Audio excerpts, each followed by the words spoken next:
வணக்கம் நண்பர்களே, இது ஜெயகுரு கேடிஎன்எல் மோட்டிவேஷனல் சேனலுக்கு உங்களை அன்புடன் வரவேற்கிறேன்.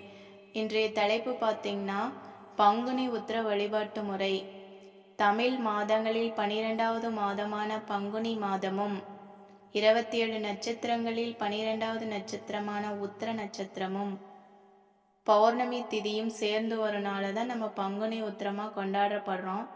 இந்த நாளில் நம்ம வழிபாடு செய்வதால் நம் வாழ்க்கையில் எவ்வளோ பெரிய மாற்றங்கள் ஏற்படும் என்பதை பற்றி இந்த வீடியோவில் பார்க்கலாம். சூரபத்மனை அழித்து தேவர்களை காத்ததனால தேவர்களின் தலைவரான இந்திரன் அவர் மகள் தெய்வயானையை முருகப்பெருமானுக்கு திருமணம் செய்து கொடுத்தார். அந்த நாள் தான் பங்குனி மாதம் உத்திர நட்சத்திரத்தன்று திருப்பரங்குன்றத்தில் முருகப்பெருமானுக்கும் தேவயானைக்கும் திருமணம் நடந்தது. அது மட்டும் இல்லாமல் இந்த மாதங்களில் நிறைய தெய்வீக திருமணங்கள் நடைபெற்றதாக கூறப்படுகிறது. சிவபெருமானுக்கும் பார்வதிக்கும் இந்த மாதத்தில் தான் திருமணம் நடந்ததாகவும், மகாலட்சுமி இந்த நாளில் விரதம் இருந்து மகாவிஷ்ணுவின் திருமார்பில் இடம் பிடித்த நாளாகவும், பிரம்மன் தன் மனைவி சரஸ்வதியை நாக்கிலே வைத்து கொள்ளும்படியான வரத்தை பெற்றது இந்த நாளில் தான். ராமபிரான் சீதாதேவிக்கு திருமணம் நடந்தது இந்த நாளில் தான்.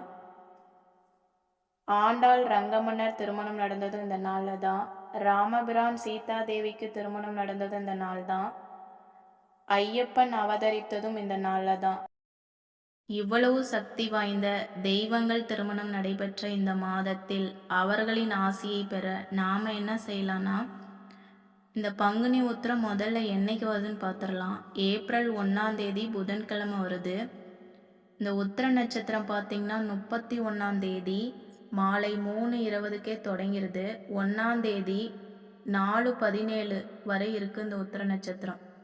பௌர்ணமி திதி பார்த்திங்கன்னா 1ஆம் தேதி காலையில் 7:38க்கு தொடங்கி 2ஆம் தேதி காலையில் 7:57 மணி வரை பௌர்ணமி திதி இருக்குது. இந்த உத்திர நட்சத்திரமும் பௌர்ணமி திதியும் சேர்ந்து வரனால தான் நம்ம பங்குனி உத்திரமாக கொண்டாடுறோம். அதனால் புதன்கிழமை வழிபடுவது சிறப்பு.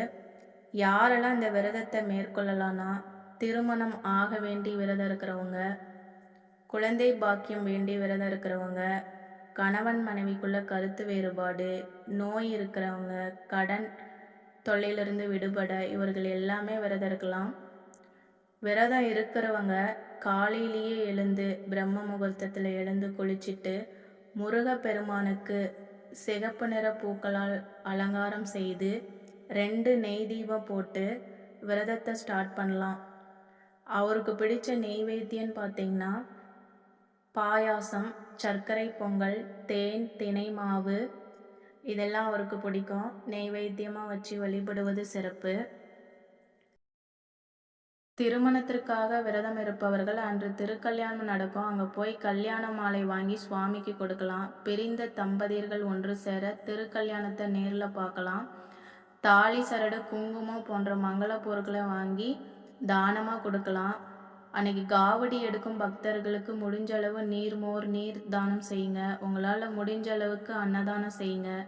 தானத்தில் சிறந்தது அன்னதானம்.